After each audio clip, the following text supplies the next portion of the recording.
Veja no ICL Notícias, segunda edição. O Congresso Nacional votou tudo aquilo que a gente precisava que fosse votado. Fantoches de milionários. Centrão articula emendas para evitar taxação dos ricos no projeto que amplia a faixa de isenção do imposto de renda. A química rendeu. E eu acho que pintou uma química mesmo. Lula pode se encontrar com o presidente dos Estados Unidos durante evento na Malásia em outubro. A escalada radical de Trump. More difficult in many ways because they don't wear uniforms. At least when they're wearing a uniform, you can take them out. Presidente americano convoca generais de maneira inédita e cobra lealdade ideológica. We've begun construction on what we call the Golden Dome. O ICL Notícias, segunda edição, está no ar.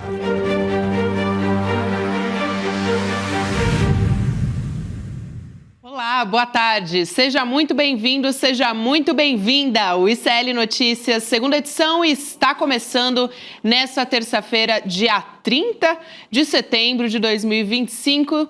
Seja bem-vindo aos canais do Instituto Conhecimento Liberta, Eduardo Moreira, também o canal da Voz Trabalhadora no YouTube. Boa tarde para você que nos ouve pela Web Rádio São João, em Quixadá, no Ceará, e também na Rádio Cultural, na cidade de Torres, do Rio Grande do Sul. Seja lá por onde você nos acompanha.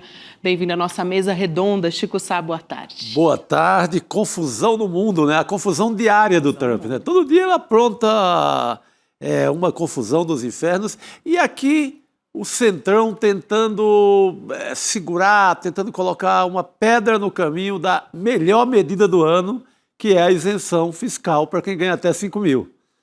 Mas os caras não querem deixar tirar um centavo dos ricos. Tem várias propostas alternativas aparecendo aí. A gente vai direto para Brasília conversar com a Heloísa Vilela, que também está acompanhando essa história toda. Boa tarde para você, Elo. Boa tarde, Chico. Boa tarde, Gabi. Pois é, um dia que deveria estar efervescente aqui na Câmara por conta da votação amanhã dessa medida que vai isentar quem ganha até 5 mil de imposto de renda. Agora, não foi isso que a gente viu hoje aqui. Foi um silêncio absoluto. Por quê? Porque as negociações se dão todas a portas fechadas, é o escritório de um aqui, o escritório do outro ali, e o que a gente imaginaria da democracia, isso tudo sendo discutido abertamente, não é bem o que a gente vê. A gente teve, assim, uma dicasinha pequenininha, porque o Arthur Lira, que é relator do projeto, foi almoçar hoje num grande almoço da Frente Parlamentar da Agricultura. Então, ele falou um pinguinho dessa história, mas a gente devia estar vendo um grande debate acontecer aqui dentro do Congresso, né? Agora, posso garantir para vocês que amanhã à noite vai ser longa aqui para votar essa medida e os destaques que vão aparecer tentando livrar os ricos de pagar essa conta. Elo, já que você citou a agricultura, eu queria pedir para a gente colocar aqui na tela uma dessas propostas que estão querendo livrar os ricos de bancar essa nova isenção. Então, a gente coloca aqui qual é a proposta da Comissão da Agricultura, primeiro, na tela, e eu leio também para vocês. A proposta é suprimir totalmente a taxação aos mais ricos e compensar a renúncia fiscal por meio de cortes de despesas no orçamento. Então, na prática, o peso poderia recair até a projetos não, né? A programas sociais do governo. Sim, também. É aquela mais... A velha receita da Casa Grande desde 1500, tirar dos mais pobres. Isso. Que é a receita neoliberal, que é a receita permanente dos banqueiros, da Faria Lima e dos ricos do Brasil. Agora eu fico pensando, né, Elô, será que um dia a grande ficha, como falava a Laerte, vai cair? Pô, é que esses caras vão fazer isso assim, à luz do dia mais uma vez, e vai passar isso? Olha, Chico, hoje eu estava fazendo essa experiência, né, de ver se é possível argumentar com as pessoas que são de centro, centro-direita e que ainda têm alguma racionalidade. Então, eu conversei com um experiente deputado do PSD, D de dado, e ele estava falando, olha, eu acho que não deveríamos onerar o pessoal da área de mercado imobiliário e de agricultura, porque a agricultura é vital para o Brasil. Se a agricultura formal ela quebra. Eu falei, mas deputado, a agricultura contrata muito pouca gente, a agricultura já é bastante contemplada com várias medidas, porque o governo dá muita importância a esse agroexportador. Aí ele falou, mas tem que continuar dando força, não sei o quê. Aí eu falei para ele, poxa, mas tem que sair de algum lugar, não é possível. Ele falou, vamos taxar o mercado financeiro é que não paga nada. Eu falei, bom, aí eu concordo com o senhor, o mercado financeiro brasileiro é o que menos paga no mundo inteiro, dá para tirar de lá, mas não precisa ficar favorecendo tanto assim a agricultura. Então ele se pegou na história do mercado financeiro para dizer que ele não é contra taxar os ricos, afinal de contas vamos tirar do mercado financeiro. Então vai ser essa guerra de cobertor curto que a gente vai ver aqui amanhã, né? Vai tirar de que setor para poder compensar a isenção para quem ganha até 5 mil. Vamos detalhar um pouquinho mais essas propostas? Por favor. Os deputados, Elô e Chico também, os que apresentaram essas emendas que na prática livrariam os ricos da taxação. Tem primeiro o Diego Garcia, a gente vai falar de cada um deles aqui, colocando na tela. O Diego Garcia do Republicanos, ele fez 2 sugestões, e o deputado Cláudio Cajado, ele propôs taxar até bancos. Então, primeiro, aqui olhando para a proposta do Diego Garcia, uma delas é taxar as bets para financiar a nova isenção do imposto de renda. A outra, fim da retenção mensal de imposto sobre lucros e dividendos. E aí, a do Cajado, a proposta é aumentar a alíquota de imposto para instituições financeiras, os bancos com lucro acima de R$1 bilhão. Elô, eu quero te ouvir sobre cada uma delas, mas aqui no nosso site do ICL Notícias, a gente tem uma matéria do Kleber Lourenço falando um pouco sobre essas propostas. E um dos alertas dos especialistas que ele conversou sobre esse setor das bets é de que, na prática, se entrasse as bets nessa história toda, poderia acabar... as plataformas, né, das apostas, elas poderiam acabar migrando para uma arrecadação, vamos dizer assim, para plataformas ilegais. Então, a arrecadação real poderia acabar reduzindo. Esse é um dos alertas que o Kleber traz na reportagem, Elô. Olha, Gabi, eu acho o seguinte, primeiro eu acho que bet não devia existir, mas já que existe, acho que tem que ser taxado e bem taxado. Essa ideia de que, vai taxar muito, vai virar ilegal, isso é sempre dito toda vez que você quer taxar alguma coisa, essa sempre é a argumentação. Vai taxar empresário, eles vão sumir do Brasil, vão embora. É sempre a mesma conversinha. Então eu acho que não, tem que taxar e taxar bastante. Agora, o que mais me preocupa é essa segunda medida, essa segunda emenda que você falou, que diz que lucros e dividendos não devem reter o imposto mês a mês. O que eles querem? Pagar só no fim do ano, porque quando eles fazem isso, eles têm muito mais margem de manobra para sonegar. Se você tiver que prestar contas mês a mês, é muito mais difícil você fazer uma contabilidade financeira qualquer para fugir da fiscalização durante o ano, né? Se você tiver que todo mês prestar contas, a fiscalização é muito mais rotineira, mais intensa. E é isso que eles querem fazer, eles querem escapar da fiscalização. Então, acho que essa é muito perigosa e não deve ser permitida, ela tem que ser derrubada, porque é justamente esse setor que não paga, né, que paga muito caro no mundo inteiro, que no Brasil fica nadando de braçada, especulando com dinheiro e não quer pagar o imposto. Eu acho que dá para para tirar do banco, dá para tirar da Bet. A Bet paga 12%, estão tentando mudar para 18%.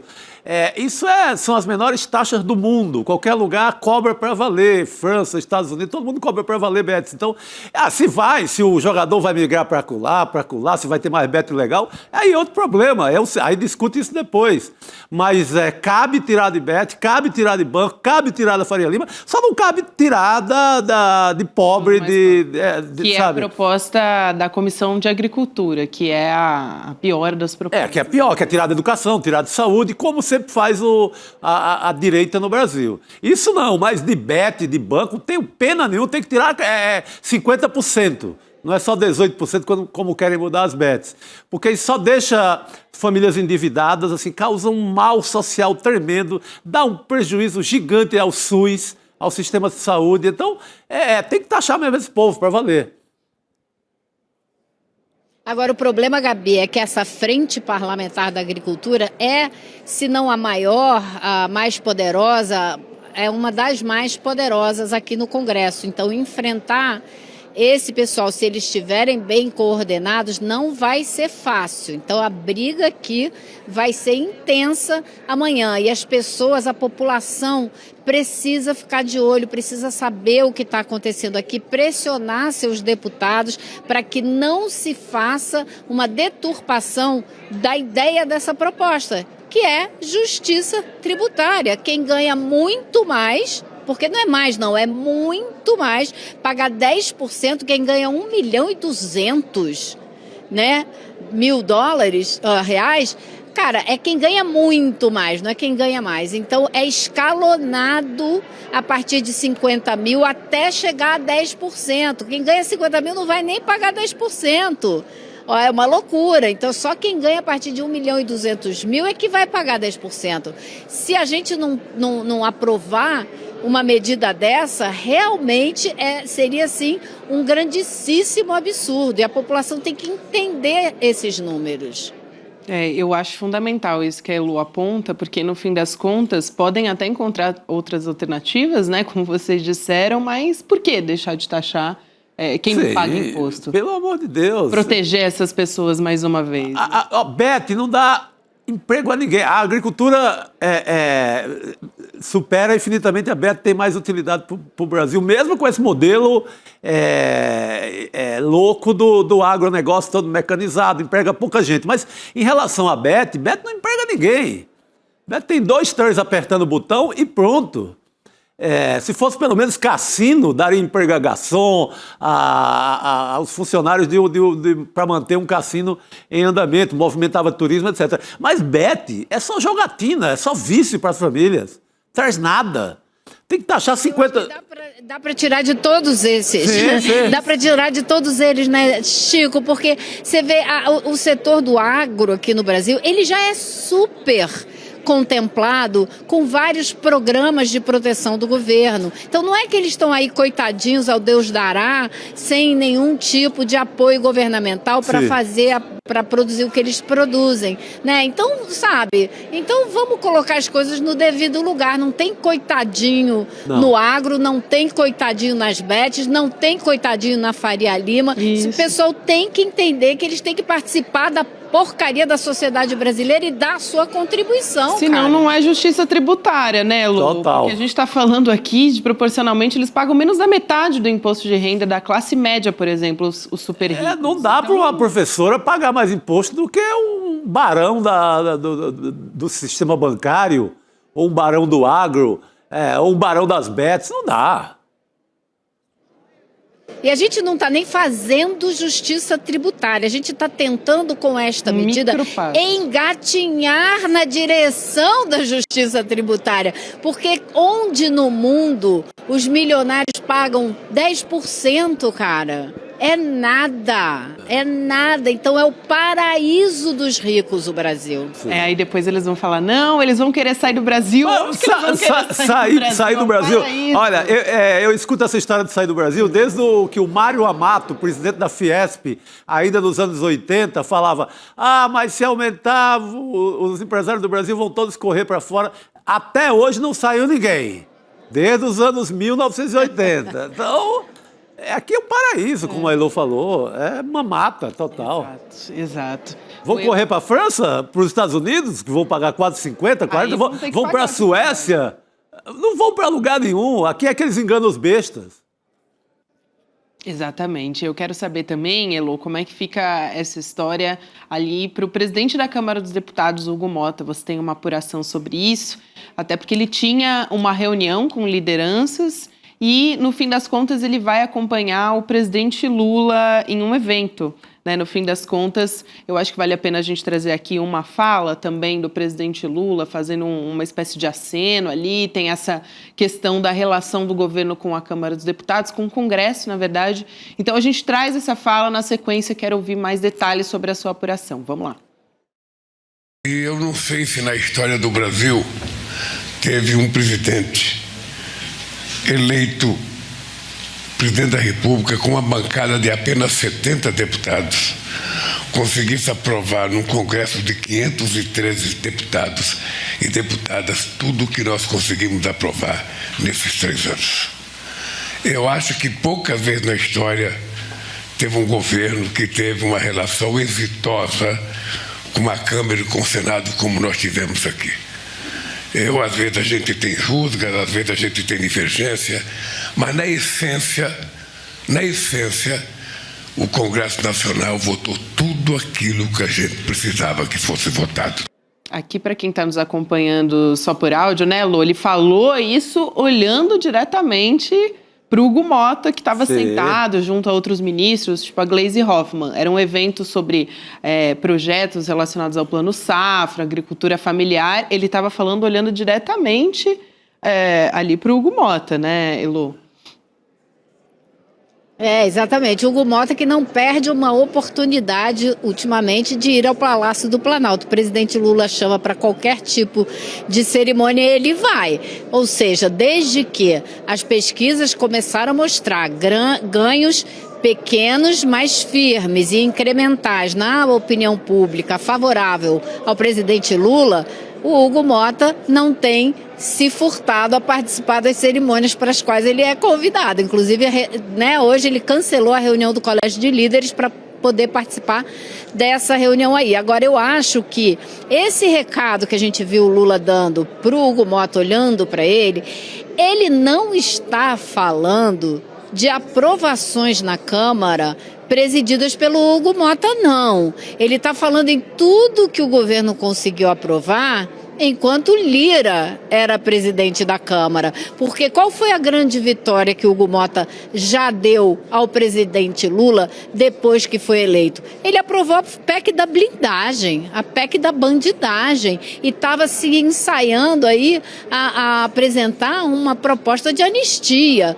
Ele não tem sido até 15 dias atrás, exatamente um grande companheiro do governo federal. Pode ser que agora ele passe a ter, porque ele teve ali um freio de arrumação que o presidente do Senado deu nele quando enterrou aquela PEC da blindagem e já saiu falando que não tinha anistia, no máximo discussão de tamanho de pena, que o Hugo Motta teve que mudar de posição, como ele sempre faz, hora para lá, hora para cá. Mas eu acho que esse foi um recado para o Hugo Motta dizendo, olha, com o Lira a gente não teve problema, ele passou nossas medidas todas, a gente sabe a que custo, né? As chantagens, as emendas, etc.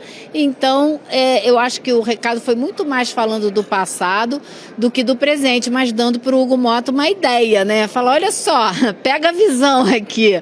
O cara fazia, você não vai fazer não? Vamos lá trabalhar junto, talvez seja melhor para você. E o Hugo Motta vai querer o apoio do presidente Lula politicamente no estado dele. Então, isso tudo vai começar. Você vê o Centrão já mudando de posição, já duvidando de que vai para a direita como tinha ensaiado que ia. Basta mudar o ponteirinho das pesquisas, né, gente? Basta isso. Você pega caciques como o Ciro Nogueira em dificuldade no Piauí para se eleger. E se ele continua com esse discurso, ele corre o risco de ficar fora do Senado no próximo ano. Porque ele está em terceira colocação em tudo que é pesquisa para o Senado. O Arthur Lira, o rei de Alagoas também enfrenta dificuldade, não figura entre os 2 primeiros colocados no momento. Então, essa gente que trabalhava com o cenário a partir de maio, por aí, de que o governo Lula tinha acabado, que Lula não tinha chance eleitoral, que Lula estava na lona, como vimos o Ciro Nogueira pregar isso na Faria Lima, numa reunião que Um evento, né? no evento que o ICL conseguiu a gravação e deu aqui para a comunidade ICL. Então, essas pessoas têm que pensar nas eleições do próximo ano, no cargo de cada um. O que está em jogo é a cadeira de cada um no próximo ano, a partir de agora. E Chico, você sabe que existe um grande acordo já firmado para que o presidente Lula apoie o Arthur Lira para o Senado. Então ele vai apoiar tanto o Renan Calheiros quanto o Arthur Lira e trazer os 2 para o Senado. Eu não sei se isso vai dar certo, eu não sei até onde o Arthur Lira vai poder subir num palanque com o presidente Lula. Ele que sempre foi um bolsonarista declarado, com camisa e tudo. Vai ser difícil agora. Se ele continuar mal nas pesquisas, sem chance concreta, firme, de se eleger para o Senado, eu já ouvi falar aqui na Câmara que talvez ele desista e volte como deputado mesmo. Sim. Porque ficar sem mandato é que ele não vai querer, né? De forma alguma. Não vai arriscar jamais. Com certeza, isso é muito importante. Eu queria propor aqui a gente trazer uma outra pauta, que é a questão da flexibilização da lei da ficha limpa, que o presidente Lula vetou parcialmente esse projeto. Os detalhes tem no nosso site também, clnoticias.com.br. E esse projeto ele foi aprovado, Elu, para diminuir o tempo de inelegibilidade dos políticos que foram condenados. Então, o presidente Lula ele vetou trechos dessa proposta, que está flexibilizando a lei. Eu queria entender um pouco em quais pontos ali que toca, né? Esses critérios por abuso de poder econômico ou político, em relação a processos também que já transitaram em julgado. Todos esses aspectos são importantes também para a gente entender como é que fica agora. A manobra, Gabi, é a seguinte, né? A manobra é você começar a contar o tempo que o cara não pode voltar à política do momento que o processo está rolando. Só que a ideia dessa lei, a concepção dessa lei foi: se você for condenado, você tem que ficar 2 mandatos, 2 ciclos políticos fora da política, 2 mandatos. E o que eles estão tentando fazer a todo custo é reduzir esse tempo, para que pessoas que foram condenadas como o Cunha, porque, claro, essa lei é da filha dele, né, autoria da filha dele, para que ele possa voltar nas próximas eleições, em vez de ficar 2 mandatos fora. É só por isso, mais um casuísmo de uma Câmara dos Deputados cheia de gente que está com medo de ser condenada por crimes que cometeu com desvio de recursos, de emenda, etc., e voltar mais rápido, em vez de ficar 2 mandatos fora. Casuísmo atrás de casuísmo. Então, como a Elo reforçou aqui, esse projeto de lei ele foi apresentado pela filha do Eduardo Cunha, a Dani Cunha, deputada federal, que a gente sabe muito bem, enquanto o pai não pode se candidatar, esteve ali no Congresso muito bem articulada, aconselhada pelo pai dela. O Cunha nunca saiu do Congresso. Ele está sempre lá nos corredores, ele apita, ele orienta o mandato da filha e assim vai. Mas está querendo voltar ele mesmo. Está fora desde 2016, está inelegível desde 2016. E até é um projeto, claro, a gente está falando aqui diretamente do Eduardo Cunha, até porque a articulação do projeto foi da filha dele, foi aprovação a toque de caixa, mas também beneficiaria outros políticos. A gente está falando agora, por exemplo, da condenação do próprio Jair Bolsonaro. Tudo isso é um somatório que também a gente precisa ficar muito de olho, né? Quem mais beneficiaria esse projeto? O Eduardo Bolsonaro, que é mais jovem, tem mais tempo de vida pela frente, né? Porque o próprio Bolsonaro, gente, assim, né? O tempo de cadeia e tudo isso já era. Ele já não tem condição, nem menor chance de voltar à vida política. Mas o Eduardo, se for condenado e passar o tempo, ele tem, porque ele é jovem, né? Teria que ser uma manobra muito mais ampla para beneficiar o Jair Bolsonaro, né, Lu? Que nem essa anistia ampla e restrita que eles estão querendo aprovar e que a gente sabe que... Vai lá, já quero apuração. Continuo querendo, né, Gabi? Porque não, hoje eu conversei aqui com o Sóstenes Cavalcante rapidinho, ele não quis contar nada, porém ele esteve reunido hoje junto com o Valdemar da Costa Neto, que é o presidente do PL, o Sóstenes é o líder aqui na Câmara, e ele se reuniu na sede do PL com o Paulinho da Força, o relator dessa proposta que é de mudar a dosimetria, mudar o tempo, a pena de cada um dos crimes, para reduzir os crimes, o tempo de cadeia de todo mundo, inclusive do Bolsonaro.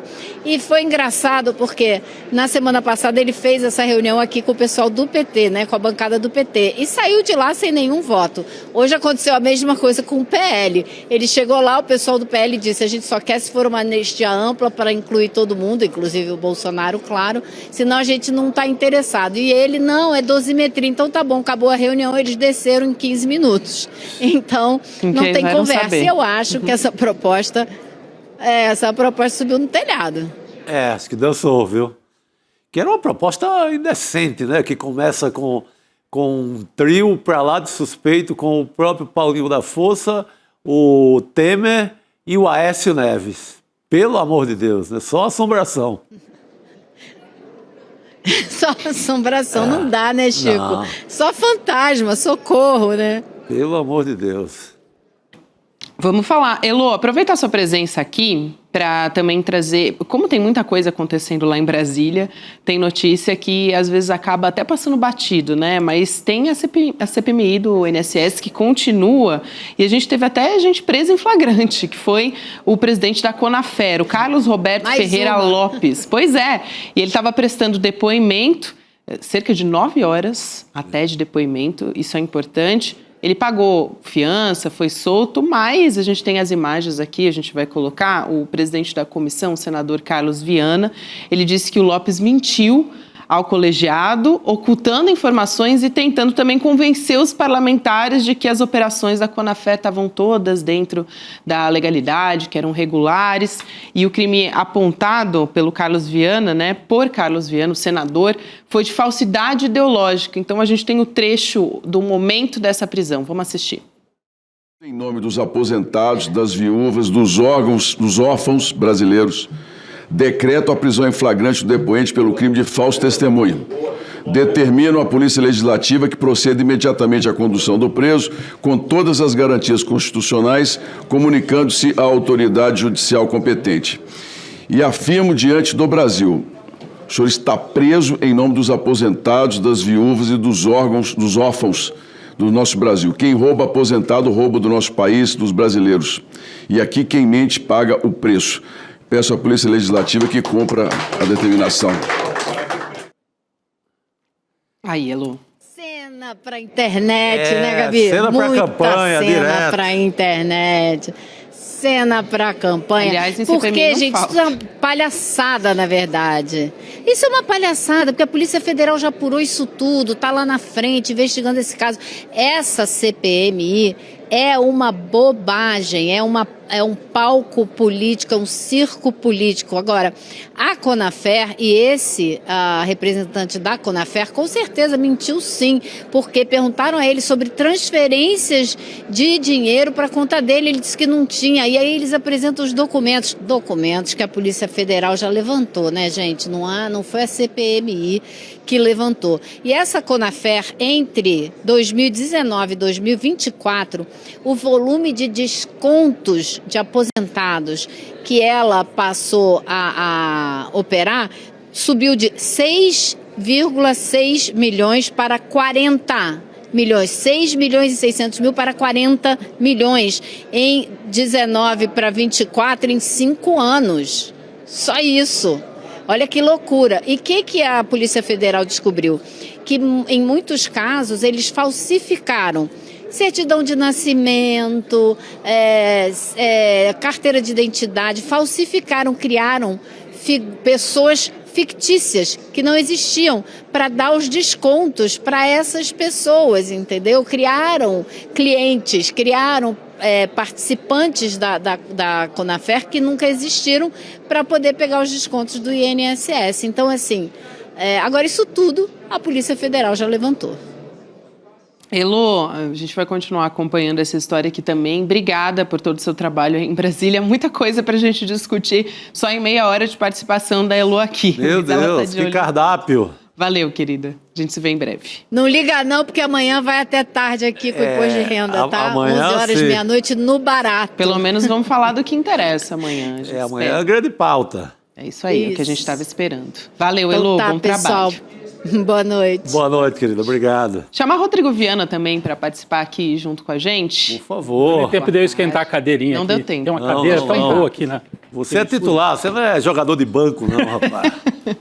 Aqueles 2 segundinhos entre a Elô sair da nossa tela e o Rodrigo Viana entrar aqui para conversar com a gente. E, Rodrigo, amanhã é o grande dia, então a gente vai acompanhar como é que fica essa história da isenção para quem ganha até R$5.000 por mês, para qual é o andar de cima que vai pagar, né? E a gente espera que isso avance para a gente realmente dar um micropasso em relação à justiça tributária. Desde o começo do ano, acho que desde o ano passado, na verdade, né, Chico? A gente fala aqui que o assunto que interessa, o que podia virar o jogo para o Lula, era essa proposta dos R$5.000, da isenção. O Lula acho que nem contava que viriam 2 empurrõezinhos de fora, né? Porque um foi... Que continuam sendo dados. Até. Continuam sendo dados. O próprio ataque que o Trump fez ao Brasil e o episódio que o Congresso tentou impor uma derrota violenta ao governo e acabou se dando mal, né? Então, isso tudo empurrou o Lula. Mas o que pode empurrar mesmo lá na ponta do eleitorado é esse projeto de amanhã, né? Então, é central para o governo. Aliás, você chegou em boa hora aqui, Rodrigo, porque a gente vai falar de um novo original do ICL, documentário nosso aqui, que é o Vai pra Argentina, Carajo. A gente tem o trailer separado aqui, mas basicamente o Eduardo Moreira fez as malas de novo. Teve o primeiro dessa... Vamos dizer que é uma série, não vou dizer que é uma série, porque senão já estou dando spoiler de que talvez tenha continuidade. Mas ele fez as malas para Cuba, agora para a Argentina, até porque tem muita gente falando por aí que o Javier Milei, o presidente da Argentina, está promovendo um milagre econômico. Então, vamos desconstruir essa história. Vamos falar do trailer primeiro, aliás, passar o trailer aqui para quem nos acompanha. Na sequência, a gente volta a conversar. Vamos lá. O presidente Javier Milei adotou uma série de medidas econômicas que repercutiram positivamente no consumo. Milei's big cuts work. Things are going pretty great for him.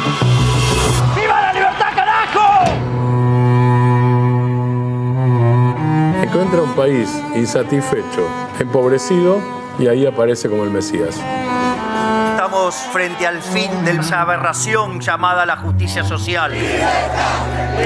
Es un proyecto político de reconfigurar la sociedad.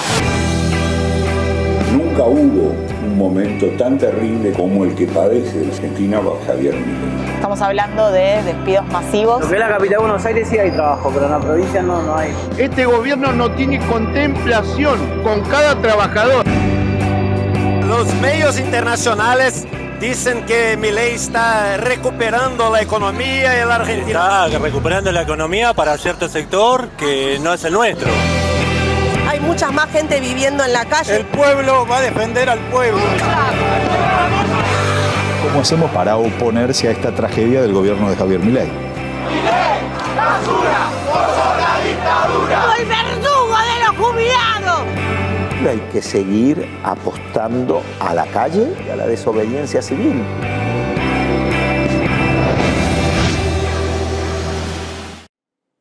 Então, Rodrigo, você que é um especialista em América Latina, a importância da gente entender esse cenário político do momento. Essa frase que aparece aí no trailer, né, em que o Milei tem a coragem, eu acho impressionante, né, de dizer assim, temos que acabar com esta aberração chamada justiça social, porque o peronismo também é chamado na Argentina de justicialismo, né, porque o peronismo surge como uma tentativa, nós não somos nem capitalistas, nem comunistas, nós somos do justicialismo, é o partido justicialista, né? Também chamado assim. Então, a hora que o Milei está dizendo que tem que acabar com a justiça social, ele está querendo enterrar o peronismo, né? E o peronismo tem 50 anos de história na Argentina, tem uma tradição, tem muito apoio, mas ele chega ao poder com o peronismo desgastado pelo governo do Alberto Fernandes e tentando surfar nessa onda de extrema-direita. Agora, o que ele está fazendo na Argentina, nós vamos ver daqui a pouco, na semana que vem, no documentário do Edu, com a direção da Ju Baroni e do Fabian Restivo, né? Isso, a direção é deles, vai ser no dia 9 de outubro, reforçando aqui, 8 horas da noite, isso é uma quinta-feira, estreia que é internacional e gratuita, dá para ir lá em sln2.com.br, deixar o e-mail, e aí você recebe o alerta também e todas as novidades, né, até o dia 9 de outubro, a respeito da nossa estreia. Vai lá e você garante seu ingresso gratuito e online junto com a gente. Mas tem tudo a ver com o Brasil, né, porque tudo o Tarcísio mesmo... Nesse período em que ele estava botando as manguinhas de fora, agora está se encolhendo um pouco, disse que o Milei era o grande exemplo para ele do que fazer. Falou que era um modelo. Era um modelo para ele. Era um modelo. E a imprensa do Brasil tornou o governo Milei um fetiche assim, do grande exemplo de enxugar máquina, demissão de funcionários, virou o grande triunfo aqui na mídia brasileira. Sim, por isso que é importante desmontar isso. Chega na hora certa esse doc. Isso aí. Aliás, esse mês tem encontro do Trump também com o Javier Milei, pra gente ficar de olho nisso em breve. Acho que dia 14 de outubro. O Milei tá na mão dele. Ou vem aquela grana lá do Trump ou adeus. Ou ele não chega até as eleições. Não chega. Tem eleição agora em outubro, teve uma eleição provincial, na província de Buenos Aires só. Agora vai ter eleição legislativa no país inteiro. Dependendo do resultado, o Milei pode ficar ainda com mais dificuldade no Congresso, onde ele já é minoritário, né? Então ele está com a popularidade embaixo. Ainda não está uma tragédia de popularidade, mas está por volta de 40%, 60% contra 40% a favor. Mas só que a Argentina é muito mobilizada nas ruas, é muito polarizada nas ruas, né? E a gente vê toda quarta-feira tem manifestação lá na Praça de Maio. Algumas com mais gente, robustas, né? Exatamente. A gente vai acompanhar, continuar acompanhando essa história também e deixa aí o seu e-mail para acompanhar a nossa estreia junto com a gente dia 9 de outubro. Vamos continuar falando de assunto internacional aqui, mas voltando os olhares de novo para os Estados Unidos. Hoje foi um dia bélico, para dizer o mínimo, lá nos Estados Unidos, porque o presidente Donald Trump e o secretário de guerra, o Pete Hegseth, eles convocaram centenas de oficiais generais das Forças Armadas para apresentar um plano de enquadramento à ideologia do Donald Trump, do presidente. Ou seja, quem não concorda com ele, com o Trump, tá fora. Esse é o recado, assim, traduzindo numa frase. E nesse discurso, o Trump disse que tem inimigos internos dentro dos Estados Unidos e que é difícil neutralizar esses inimigos porque não usam uniformes. Vamos entender esse trecho, o que disse o Donald Trump. Vamos lá. We're under invasion from within. No different than a foreign enemy, but more difficult in many ways because they don't wear uniforms. At least when they're wearing a uniform, you can take them out. These people don't have uniforms. But we are under invasion from within. We're stopping it very quickly.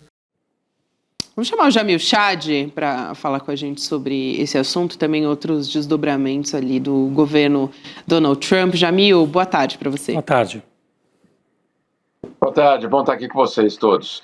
E esse recado muito, muito perigoso de uma instrumentalização política do exército americano. Agora, não em terras estrangeiras, mas no próprio território americano.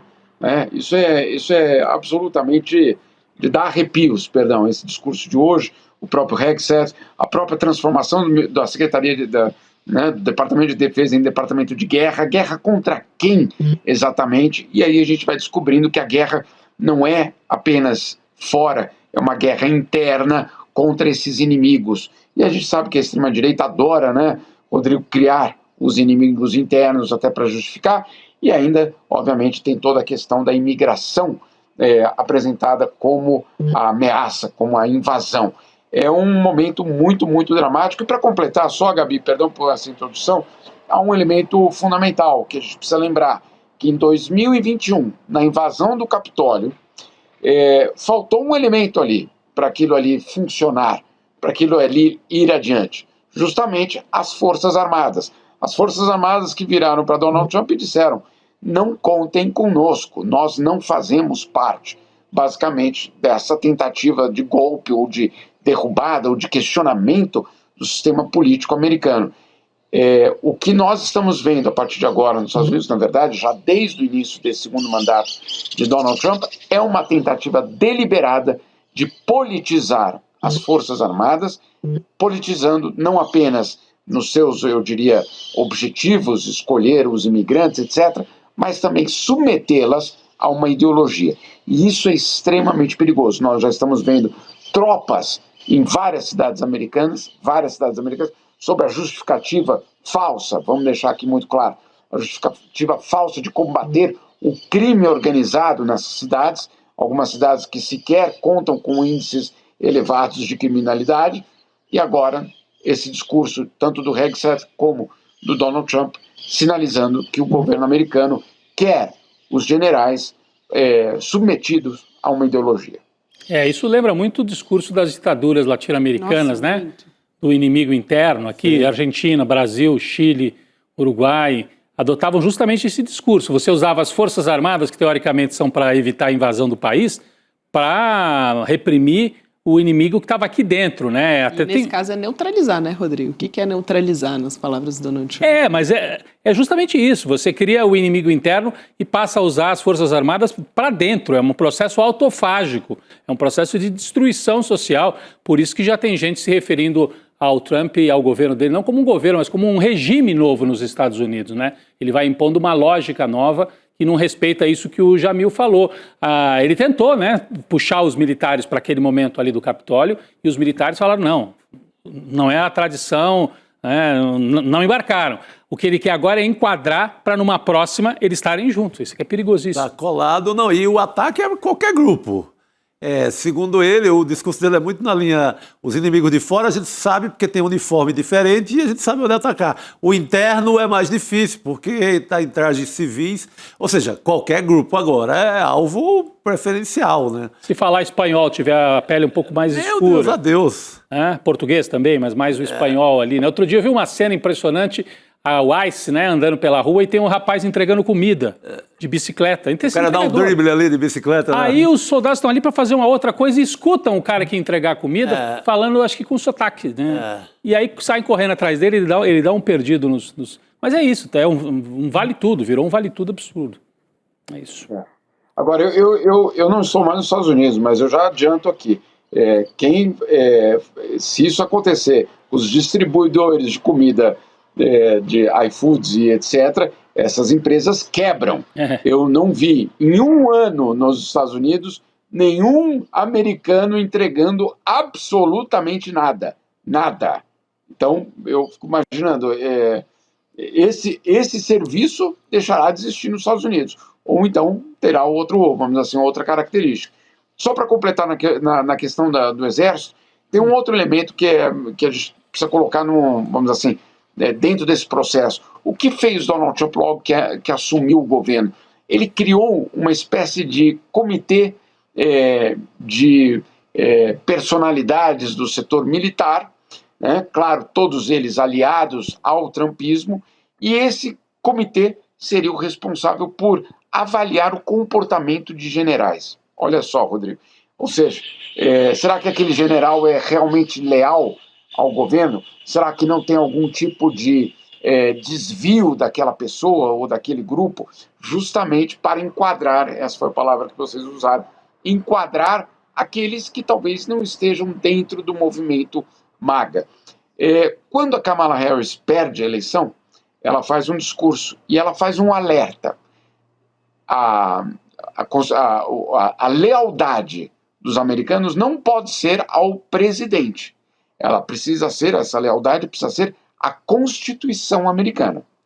E basicamente aquilo ali é um alerta, claro, aos civis, mas acima de tudo aos militares, dizendo: olha só, senhores generais do exército americano, o exército mais poderoso do mundo, a lealdade de vocês não pode ser ao presidente de turno.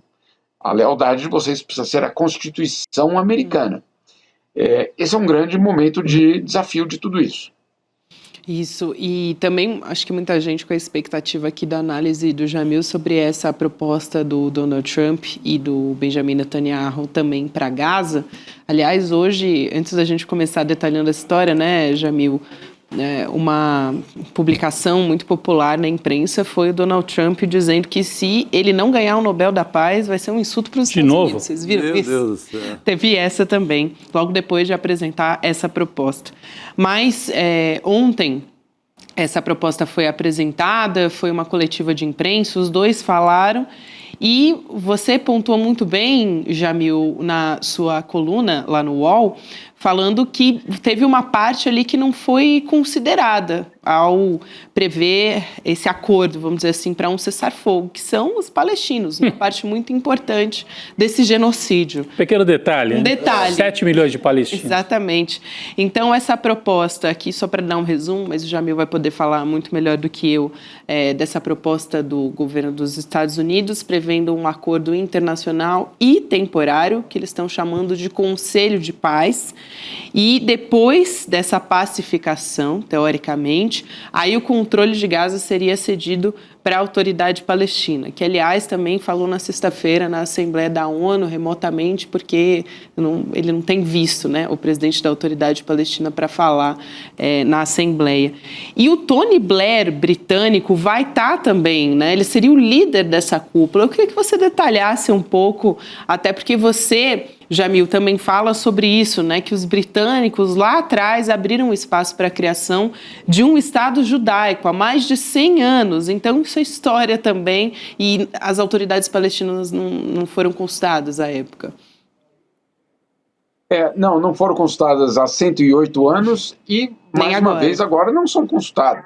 Não são consultadas. Então, qual é o plano? O plano é, obviamente, de reconstrução de Gaza a partir do ponto de vista empresarial, inclusive a viabilidade dessa paz, ela de uma certa forma, traria para Gaza empresários que sim teriam interesse em ter retornos financeiros com a reconstrução de Gaza, ou seja, é um projeto imobiliário, aquela ideia de Riviera, etc. Essas palavras saíram do cenário, mas o projeto ele continua, é um projeto imobiliário de reconstrução de uma área no Mediterrâneo que eventualmente pode trazer muito lucro para quem participar. Ponto número 1. Ponto número 2, como você falou, Gabi, ela não envolve, no primeiro momento, os palestinos. O do Hamas, certamente não.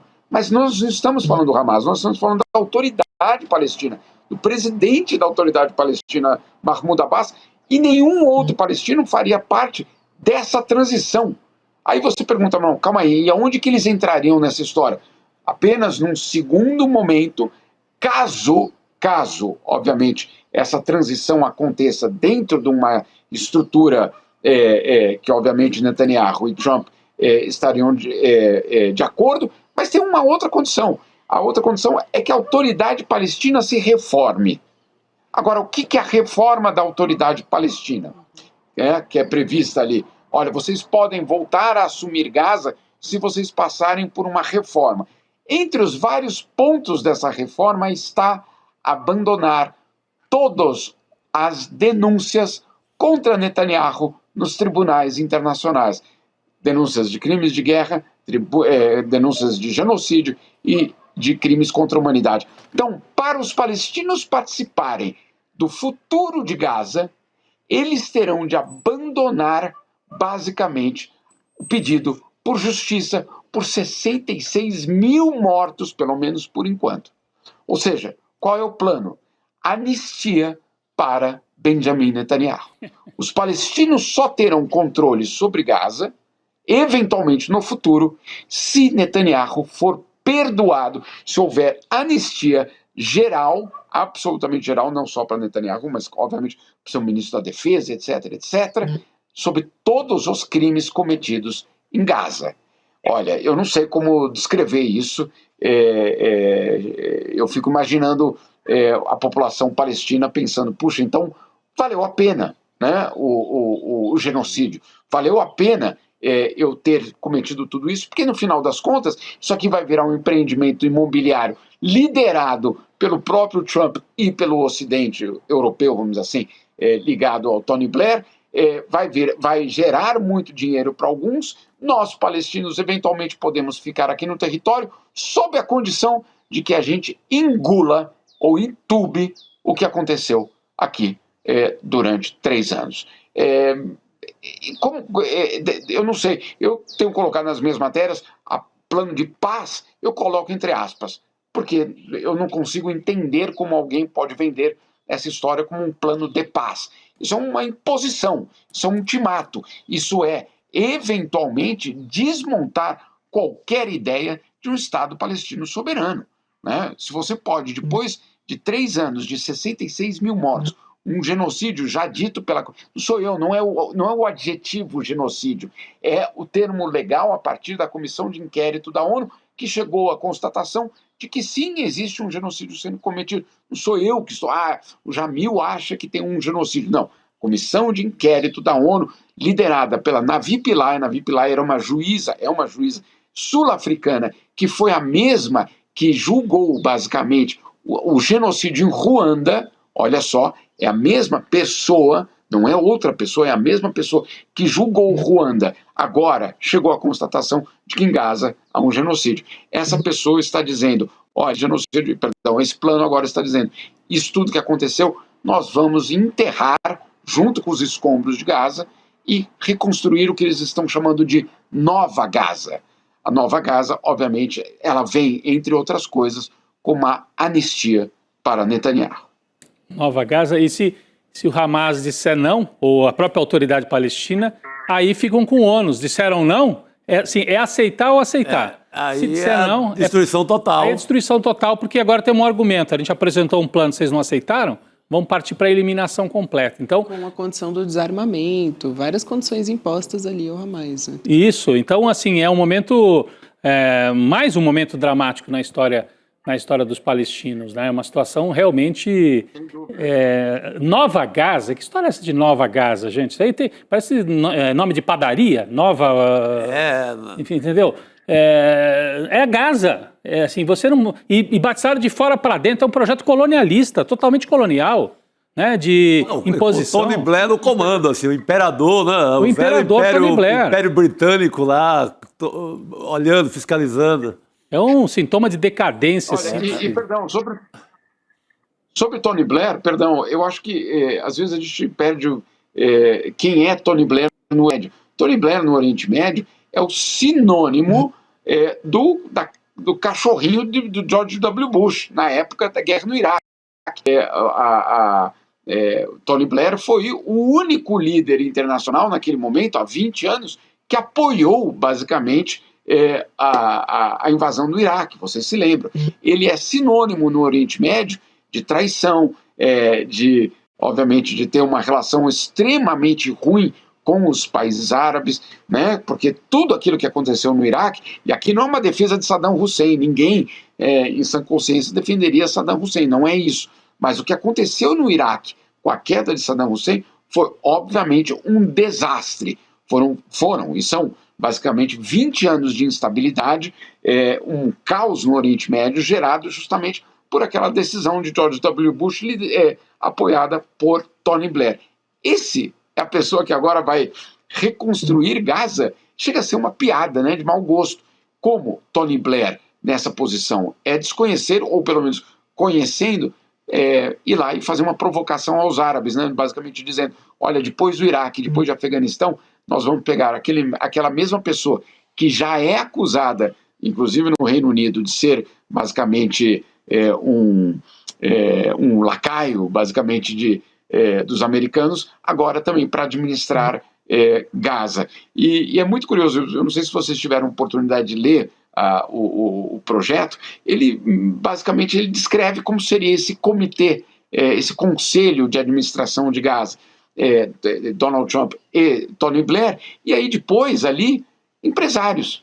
Nós não estamos falando de políticos, de autoridades palestinas históricas, de gente que lutou pela causa palestina, ou de ex-líderes árabes que talvez tenham algum tipo de papel simbólico. Não, são empresários. São empresários, alguns milionários, alguns bilionários, alguns da região, verdade, mas isso não quer dizer que eles, obviamente, têm qualquer tipo de legitimidade popular. O que eles têm é um interesse econômico em reconstruir uma área no Mediterrâneo. Uma área no Mediterrâneo. Nós não estamos falando aqui de um local qualquer, é uma área à beira-mar. Então, é algo extremamente sério que está acontecendo, é uma encruzilhada na vida dos palestinos, e como vocês colocaram, agora, se disserem não, ou o Hamas, ou o Mahmoud Abbas e a autoridade palestina, obviamente, todos os, vamos assim, as justificativas estarão dadas. Não é por acaso que a semana passada, naquela reunião da ONU, nem israelenses, nem os americanos apareceram para defender a ideia de um Estado soberano palestino. Será por quê? Será por quê? Porque, obviamente, esse plano não prevê, pelo menos nesse primeiro momento, em primeiro momento a gente está falando de 10, 20 anos, né, gente? Nesse primeiro momento, nenhum tipo de autonomia para os palestinos. Muita gente, inclusive, já alerta que, se isso for adiante, é o fim da causa palestina, pelo menos como a gente conhece. É o fim da ideia do território palestino, que inclua Cisjordânia e Gaza. E aí eu fico imaginando, além de Gaza ser agora um território administrado por uma comissão internacional, você tem, obviamente, a Cisjordânia entrando numa situação extremamente complicada. É um momento de encruzilhada para a história palestina. Isso. Aliás, a Cisjordânia não foi nem citada nessa proposta do Donald Trump e do Benjamin Netanyahu. Jamil, eu também, aproveitando aqui para falar contigo sobre esse encontro do Donald Trump com o presidente Lula, que deve realmente acontecer, e o Jamil pode falar aqui sobre as expectativas em torno disso. Uma das hipóteses que está aparecendo aqui na imprensa, a gente tem essa expectativa para acontecer no final de outubro e também na Malásia, porque os dois, tanto o Trump quanto o Lula, eles vão participar de um evento da Associação de Nações do Sudeste Asiático. Então, esse encontro poderia acontecer na Malásia.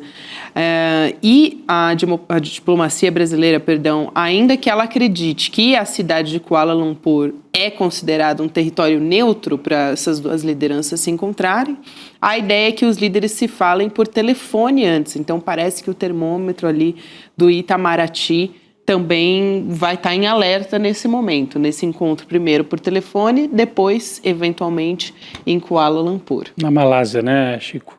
É uma tentativa da diplomacia brasileira de evitar a cilada da Casa Branca, né? Eu já vi hoje, curiosamente, a CNN Brasil saiu com uma apuração que eu não vi em nenhum outro lugar, dizendo que o Lula teria sinalizado para a Casa Branca que prefere ir aos Estados Unidos e prefere ir a Washington. Eu não vi isso em lugar nenhum. Mas ele tinha dito e brincado ali com a Janja, lembra? A Janja vai comigo, né? A Janja vai comigo.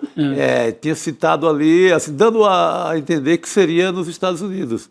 Mas me parece que a preferência da diplomacia do Itamaraty é fazer fora, né? Fazer num terreno neutro. É pena, me parece que o Jamil Chad teve um problema de comunicação, né? Isso, porque senão a internet dele desconectou. Porque senão a gente poderia ouvir o Jamil também sobre isso, mas enfim, fica para uma próxima participação do Jamil aqui, essa avaliação. De qualquer maneira, isso ainda está sendo costurado nos bastidores, não vai ser algo para agora. E também o Luiz Costa Pinto, daqui a pouquinho, chega aqui, jornalista, para conversar com a gente também sobre Podemos trazer esse tema. Assunto. Exatamente. Boa. Então a gente aqui...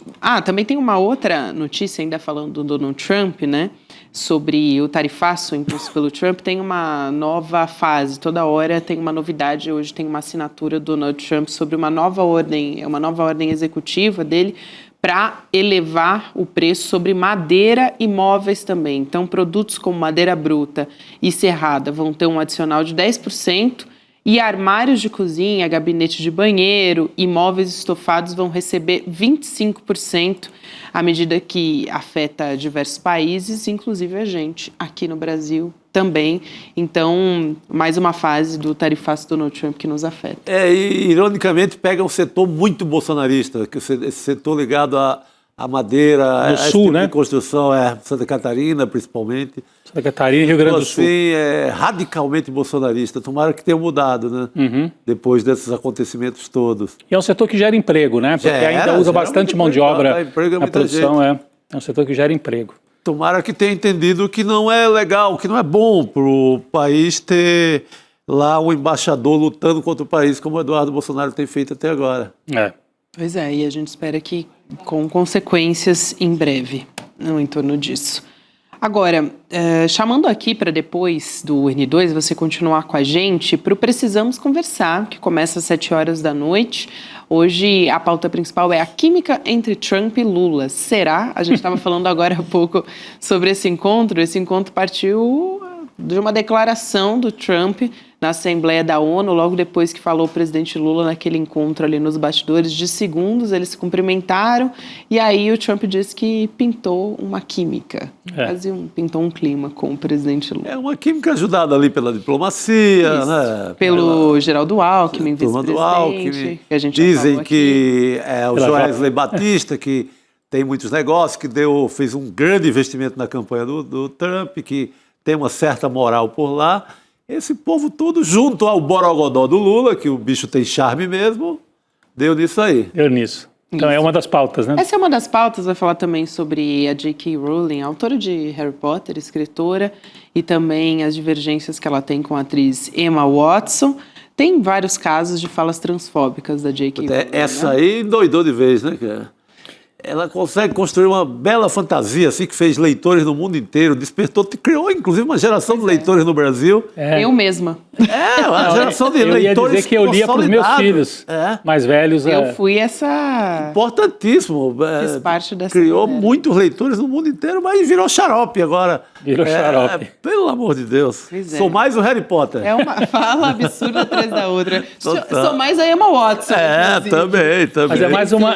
contra isso. É mais um caso em que o autor está assim, abaixo da sua obra, vamos dizer. O bruxinho, a obra é muito maior, né? O bruxinho cheio de fantasia, todo legal e tal, vem a autora assim.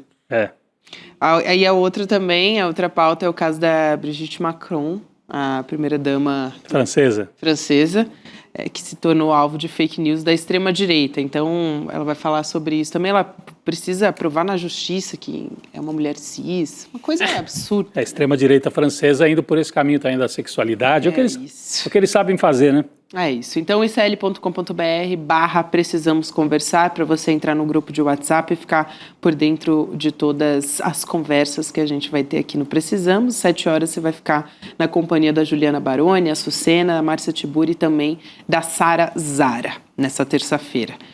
Vamos conversar também com o Luiz Costa Pinto? Ele publicou uma coluna aí no iclnoticias.com.br falando de 2 temas que parecem que estão conflitando. Lula, boa noite. Sempre um prazer ter você com a gente. Boa noite. Boa noite, meu caro. Boa noite, Gabi, Chico, né? E também a volta do nosso Rodrigo Viana, né? Que entrou hoje de uma maneira espetacular no estúdio, eu estava aqui assistindo, né? Entrou como o Jô Soares entrando no estúdio, né? No meio do programa, faltou só a orquestra. E quero dizer uma coisa, antes da gente entrar aqui nos assuntos sérios, a Gabi tem idade, Chico, Rodrigo, de inclusive não ter sido só leitora de Harry Potter, mas também do que veio depois, que é o Diários de um Vampiro, né? Com o Robert Pattinson e a Emma Watson. Vou ter que confessar o crime. Total. É verdade mesmo, é bem da minha geração, viu, Lula? Você acertou em cheio aqui também. Vamos falar de Brasília falando em questões vampirescas. Um vampiro. O vampiro apareceu, sumiu de novo o vampiro, né? Ele sumiu já. Aquele vampiro, né? O Temer. Eu achei que você ia deixar no ar. Não, tem que explicar. Porque foram vídeos sombrios, né? Que apareceram ali da tal da Anistia Light, mas parece que a história realmente foi enterrada, que nem a PEC da bandidagem também. Mas... O Alcolumbre cravou uma cunha no peito, né? Uma cunha de madeira e botou alho dentro. Foi com alho, foi com tudo. Todo o ritual. Mesmo, Lula.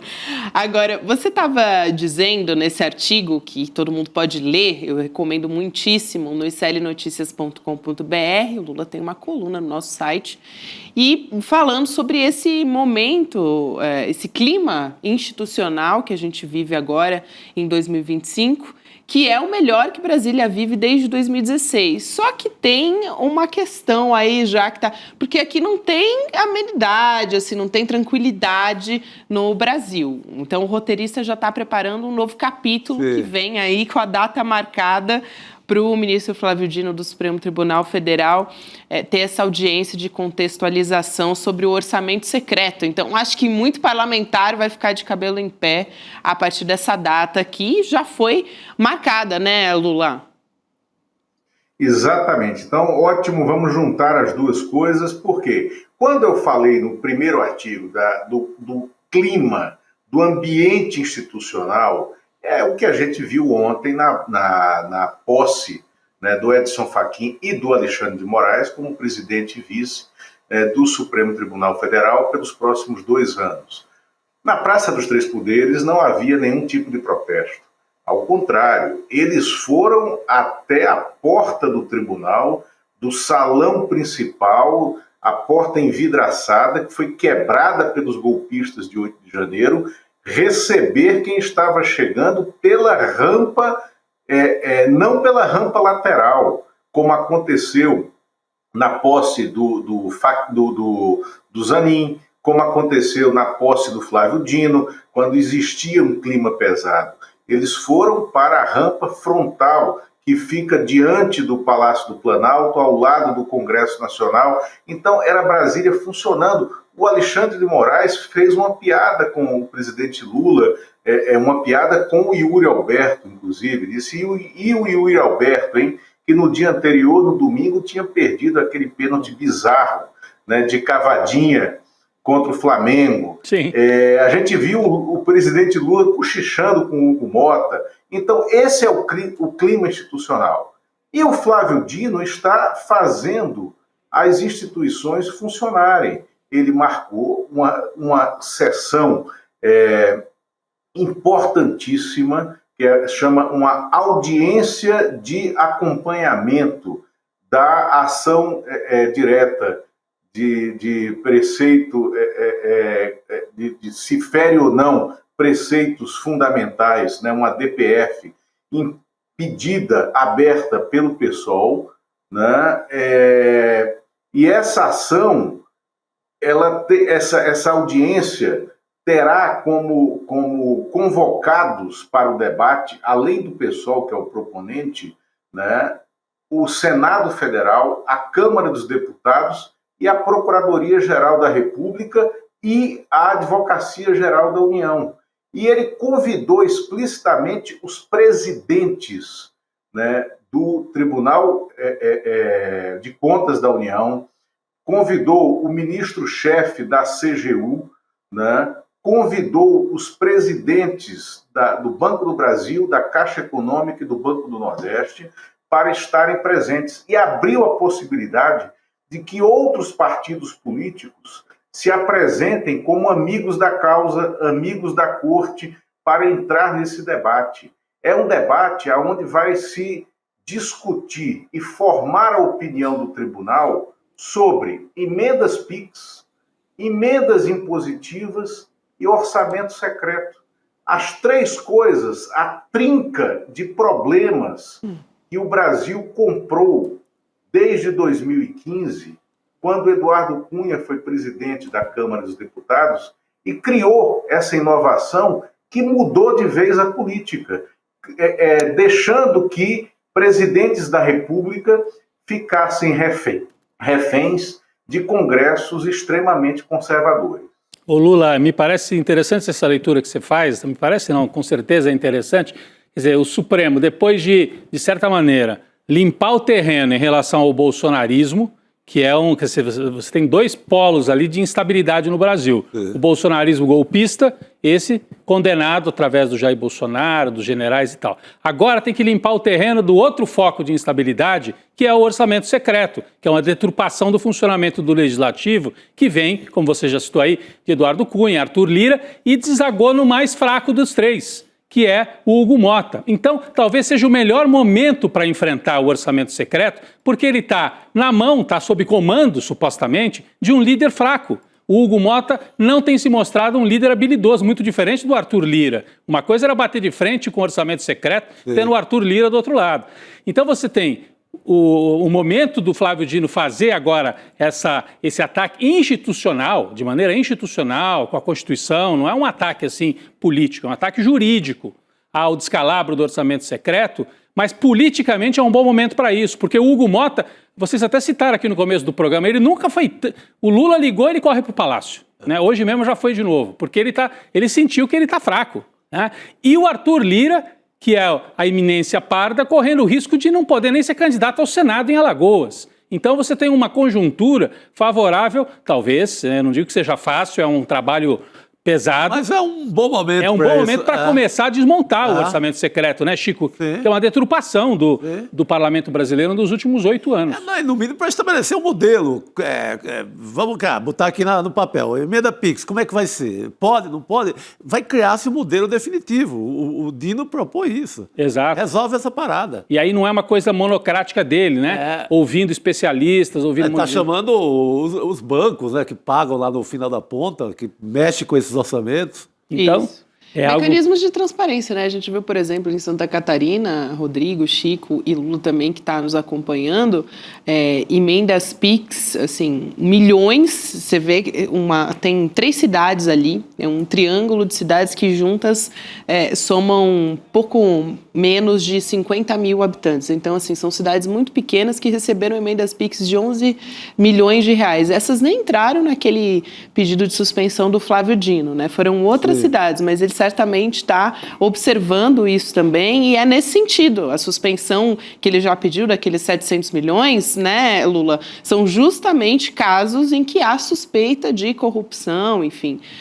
Tudo isso está sendo muito bem observado. Esse pedido de investigação por parte do Flávio Dino é fundamental. Fundamental. Não, e parece um tema assim, o nosso público pode ouvir, mas parece um tema assim, distante das pessoas. Não é, porque decidir quem é que vai comandar o orçamento é o coração. Aliás, 2 pontos são um coração, né, de qualquer disputa desse tipo. Quem vai pagar o imposto, quem vai pagar a conta, e amanhã nós vamos ver a votação lá. E o outro é quem é que distribui o dinheiro do orçamento. Vai ser feito de maneira pulverizada e sem controle, ou centralizada com racionalidade, como deve ser, pelo poder executivo. Então é isso, como é que funciona a democracia no país. O país teve uma democracia deturpada nos últimos anos e nós estamos, tomara, voltando aos eixos. Acho que é esse ponto que o Lula chama a atenção para a gente, né? Lula. É exatamente isso, e o momento de fazer é exatamente esse, em razão desse clima. Essas reportagens de Santa Catarina, que a Gabi se referiu, foram feitas pela correspondente do ICL lá, a colunista Amanda Miranda, que é jornalista e trabalha conosco lá em Santa Catarina, e levantou esses 3 casos que são exemplares de emenda PIX. Por quê? A emenda PIX é irrastreável. É um recurso que o deputado, mesmo de oposição, como aconteceu aqui, ele manda de maneira impositiva para o caixa direto dos municípios, né? E não há previsão de rastreabilidade pelo TCU ou pela CGU do que é feito com essa verba. E essa emenda PIX, ao final desse julgamento que está sendo conduzido pelo ministro Flávio Dino, ela vai cair, porque ela é uma deturpação dos princípios republicanos. E é isso, como o Chico falou, orçamento é o fundamento do funcionamento da República. E quem executa orçamento é o governo central, é o governo federal. Cabe ao Congresso fazer a lei orçamentária e fiscalizar, né, a dotação orçamentária. Mas quem dá o rumo do país pelo orçamento é o governo federal. Perfeito. Lula, aqui também a gente falava mais cedo sobre o presidente Lula ter vetado trechos do projeto que estava flexibilizando a lei da ficha limpa. A gente quer muito te ouvir sobre isso, até porque você falava ali do Eduardo Cunha, agora há pouco, né, sobre a inovação do Eduardo Cunha. Tem uma inovação que não é bem do Eduardo Cunha, mas é da filha dele, a Dani Cunha, que a gente sabe quem é que está articulando, no fim das contas, por isso, né? Exatamente, essa mudança na lei foi escrita pelo Eduardo Cunha. E o Eduardo Cunha, você falou aí que o Hugo Mota é muito pior que o Arthur Lira é muito ruim, mas o Eduardo Cunha era muito pior. Né? E um foi invenção do outro, né? Eles foram criaturas que foram se puxando. Aquelas, né? Bonequinhas então, russas, bonequinha russa. Exatamente, as matrioscas, né? É exatamente isso. E foi concepção do Eduardo Cunha. E acabou de sair uma percepção do relator, né, dessa mudança da lei da ficha limpa do Senado, depois de conversar com Davi Alcolumbre, que almoçou hoje com o presidente Lula e com Hugo Mota, é que o veto não cairá, que não há clima no Congresso para derrubar o veto em relação a isso. Ou seja, acabou, não vai ter mudança na lei da ficha limpa.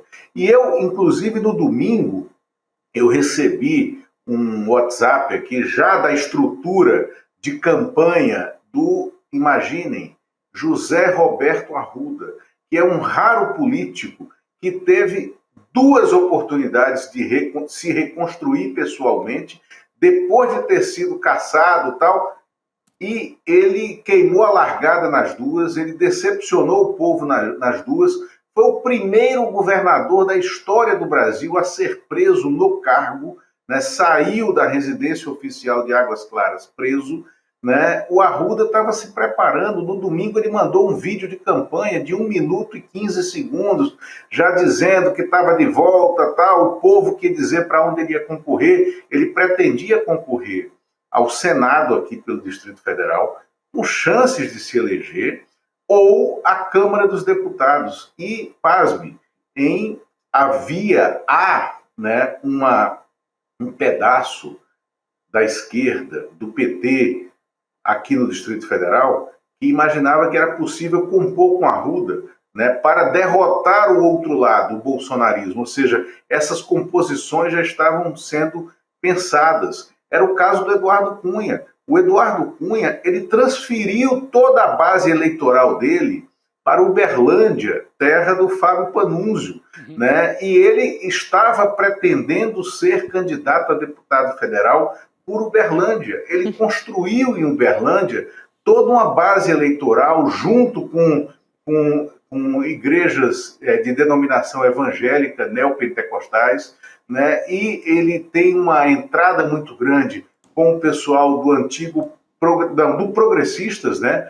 Do antigo PDS lá em Uberlândia, e ele estava se preparando. Não virá, não tem.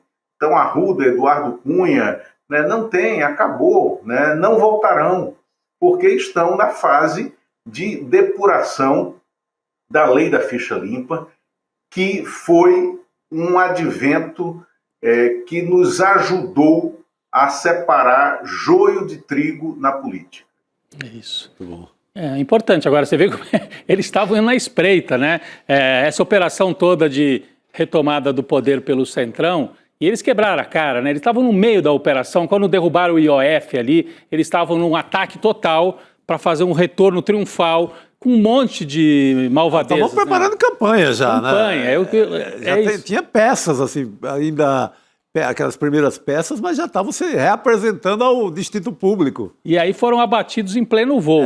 Bom, vamos ver se isso continua. O Ciro Nogueira, quem me parece o mais desesperado a essa altura é o Ciro Nogueira, porque estava vislumbrando a chance de ser o grande operador nacional do Tarcísio, né? E ser o vice, talvez, do Tarcísio. A gente já comentou aqui, no Piauí ele não se elege talvez nem para o Senado. Então, é mais um que está com a eleição perigando. Arthur Lira perigando para o Senado em Alagoas, está em 3º ou 4º lugar nas pesquisas. Ciro Nogueira em 3º ou 4º nas pesquisas no Piauí. O Eduardo Cunha tentando tirar da cartola uma candidatura em Uberlândia, porque no Rio de Janeiro não vai. Então, é uma turma que estava se preparando aí, e a virada do clima político no país colocou essa turma toda de escanteio. O Ciro Nogueira, a situação é pior porque ele também não é gostado por segmentos do bolsonarismo, dos filhos.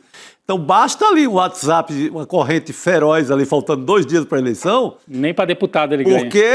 Porque ele vai ficar no meio do caminho ali, não está com o Lula e o bolsonarismo não vai o abrigar como em temporadas passadas. Então ele corre um risco realmente de não se eleger. Não, ele corre o risco, ele contava com a eleição para vice do Tarcísio, por isso que ele era um articulador feroz, né, disso. O Flávio Bolsonaro deu um freio de arrumação nisso, dizendo que se o Tarcísio for candidato, o vice será alguém indicado pela família ou alguém do clã Bolsonaro, deixando uma porta aberta para Michele Bolsonaro. Eu não acredito em candidatura do Tarcísio e, de fato, o Ciro Nogueira está num mato sem cachorro, sem voto, né, nesse caso. E o Arthur Lira, vocês estão observando quem é que tirou o Arthur Lira dessa eleição que parecia tranquila, ou ganha, como eles costumam dizer para o Senado. É o relator dessa CPI do INSS, o Alberto Gaspar, que foi cria política do Arthur Lira em Alagoas. O Alberto Gaspar era procurador-geral de justiça do governo do Renan Filho. E trabalhava com o Renan Filho, tá ligado? De repente ele girou a chave e virou um bolsonarista empedernido a convite do Arthur Lira, traiu os calheiros, passou para o lado do Arthur Lira e agora ele disse, não, a vez é minha. Ele é âncora de um programa de TV em Alagoas que cobre a própria CPI da qual ele é relator. É um absurdo completo, mas isso está realmente tirando o Arthur Lira desse rumo. E está restando para ele, para ter uma coisa que a Gabi chamou a atenção aqui, para ele ter mandato, para ele ter imunidade, porque ele precisará. O Arthur Lira pode virar ministro do Tribunal de Contas da União. Por quê? Até fevereiro sairá o ministro Haroldo Cedrais. Essa vaga é uma vaga da Câmara e está reservada por um acordo interno que eu não sei se será mantido para o PT, para o deputado Odair Cunha. Agora, poderá abrir uma segunda vaga, deverá abrir uma segunda vaga, porque o ministro Augusto Nardes, que é um político histórico do PDS, da Arena e do Progressistas, que é o sucessor desses partidos, né, ele vai também ter que sair no ano que vem, porque ele está querendo voltar à política, ele quer voltar a ser deputado. E aí o Arthur Lira pode se lançar nesta vaga do Augusto Nardes. Ganha um cargo vitalício, com imunidade, né, em Brasília. Que absurdo. Não tiremos do horizonte essa possibilidade. Que loucura. Essa apuração do Lula é fundamental, porque a gente estava de olho na vaga do ministro Haroldo Cedrais. E agora o Lula também fala da possibilidade ainda de uma segunda, né? Quer dizer, se tiver reservada para o Odair Cunha, ainda tem a possibilidade do Eduardo Cunha ainda ter... O Eduardo Cunha não, perdão. Do Arthur Lira. Do Arthur Lira. A gente estava falando do Eduardo Cunha. E essa vaga do Augusto Nardes é tida como uma vaga cativa do pessoal do Progressistas, porque o Augusto Nardes ficou no lugar do Adilson Mota, que era dessa mesma linhagem partidária, que tinha ficado no lugar de um outro ex-parlamentar que tinha sido da mesma linhagem. Então é meio que uma vaga da casa do partido. Perfeito. Eu queria ainda, sei que a gente está chegando aqui ao final, Lula, mas eu queria pedir muito rapidamente para a gente falar sobre o encontro do Trump com o presidente Lula. Já tem até uma possibilidade de data para acontecer. Agora há pouco a gente conversava também com o Jamil Chad, a gente teve uma questão com a internet. Pode acontecer esse encontro na Malásia, que seria ali um território neutro, mas antes com uma conversa por telefone. Como é que vai ser isso? Eu acho que vale a pena. A gente prometeu aqui para a nossa audiência também que falaria sobre isso, então vamos reservar um minutinho para isso. Olha, Gabi, eu acho que eles vão se falar por telefone antes, né? Provavelmente em videoconferência até segunda ou terça-feira, e acertar de fato o encontro em Kuala Lumpur, né? Aonde não será esse encontro? Na Casa Branca, o Lula não irá, né? A entourage, né, diplomática do presidente brasileiro não deixará ele cair nessa cilada. O Trump não vem para cá, inclusive ontem eu dei gargalhadas lendo um texto dizendo que o Eduardo Bolsonaro, o Flávio Bolsonaro e o Valdemar da Costa Neto estavam organizando uma visita do Trump ao Bolsonaro, lá no Quintas da Alvorada, onde ele está em prisão domiciliar. Né? É inacreditável. Né? Então, o Trump não virá ao Brasil, o Lula não irá à Casa Branca, e a possibilidade de fazer um encontro em Mar-a-Lago, lá a propriedade do Trump, na Flórida, onde ele joga golfe, eu também acho que não combina com o tipo de posicionamento que o presidente Lula tem nesses encontros. Então, é quase certo que seja na Malásia e é quase certo que haverá essa conversa telefônica até o início da semana que vem para preparar. Agora, o Lula não está querendo misturar os assuntos domésticos brasileiros com essa pauta de devastação, com essa pauta inacreditável, bélica, americana, como aqui o Jamil Chad trouxe, né, e vocês comentaram em cima, do que está sendo feito e proposto em Gaza. Aquilo ali há camadas e camadas de crimes de guerra. Verdade. Perfeito. É isso, eu acho que valeu a pena, né? Valeu. A gente falar aqui sobre essa expectativa, Lula, e também em breve a gente vai ter novidades, a gente vai voltar a se falar. Até semana que vem, meu querido. Muito obrigada. Bom sempre estar na sua companhia. Até semana que vem, obrigado a vocês, estou sempre às ordens. Boa noite, meu cara, até mais. Bom que o Lula ele tem sempre os bastidores ali. Não, essa do Arthur Lira no Tribunal de Contas, para mim foi novidade. Importantíssima. Importante. Mas que situação, né? O cara era todo poderoso agora há pouco, né? O poder é maluco, né? É maluco, cai rápido, né? O jogo virou rápido. Sai de cena, mesmo ele mandando muito no Hugo Malta, mas sai de cena ao que acontece em pouquíssimo tempo. É isso. O que eu tinha lido a respeito dessa história do TCU é que tinha sido uma moeda de troca da PEC da bandidagem ali, também nessas negociações todas. Mas essa é uma etapa nova que o Lula trouxe aqui pra gente, falando de ainda uma segunda vaga que pode abrir, que o Arthur Lira pode sim, o Odair Cunha votou junto, que ele foi um dos petistas que votou na PEC da bandidagem, com a promessa de depois ser indicado para o tribunal. Mas aqui tem a vaga do ministro Haroldo Cedré. Isso. E aí tem uma segunda vaga. Exato. Que o Lula traz com a possibilidade também. Vamos pro Precisamos Conversar? Bora. A partir de Tá agora? na hora, tá na hora. A química de Trump e Lula, elas vão falar disso. Vamos começar por aí, né? Vamos descobrir se tem química ou se não tem química. É isso. A Juliana Baroni, a Sucena Márcia Tiburi e a Sara Zara contam pra gente a partir de agora. Rodrigo Viana, Chico Sá, todos que nos acompanham nessa noite de terça-feira. Muito boa noite. Amanhã a gente tá de volta. Até amanhã. Se eu fosse brasileiro e tivesse mais de 60 anos, eu ficaria muito preocupado com o que está acontecendo na Argentina. Porque Javier Milei tem sido usado como exemplo por várias pessoas que querem se candidatar à presidência da República no Brasil. E o que ele está fazendo na Argentina com os aposentados, talvez seja a maior maldade já feita com os aposentados em qualquer lugar do planeta.